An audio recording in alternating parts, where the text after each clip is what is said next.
नमस्कार. आपण मेडिकलमधलं सर्दीसाठी मेडिकलमधली जे मिळतं ना औषध ते आपण घरी करू शकतो. हे बा आपण तुम्हाला दाखवते. मी 3 चमचे गावरान तूप घेतलं. मी कडे पाणी तापायला ठेवलं. तूप जळू नये गॅसवर ठेवल्यावर म्हणून ते गरम पाण्यात ठेवलं वितळायला. आपला कापूर असतो ना देवा पुढे जाळायला, तो कापूर याच्यात वापरायचा नाही. शेण कापूर घेतलेला आहे. याचे मी फक्त 2च वड्या टाकणार, जास्त टाकणार नाही. तूप वितळलं त्याच्यामध्ये कापूर टाकला. मी पण कपाळाला लावलेलं आहे मेन.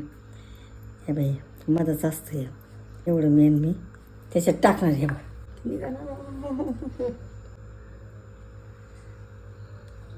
मेन नाही टाकलं तरी चालेल, तुमच्याकडे नसतंच मला माहिती आहे. मेन कसं बिघडलं हे घरीच केलेलं आहे मी मेन. आता हे मिश्रण तयार झालेलं आहे सगळं. आता आपण हे बघ, आता आपण हे याच्यामध्ये भरू डबीमध्ये. आता याला फ्रीजमध्ये ठेवून देऊ, म्हणजे गार झालं का विक्स तयार होईल. काय विक्स अर्धा तास फ्रीजमध्ये ठेवून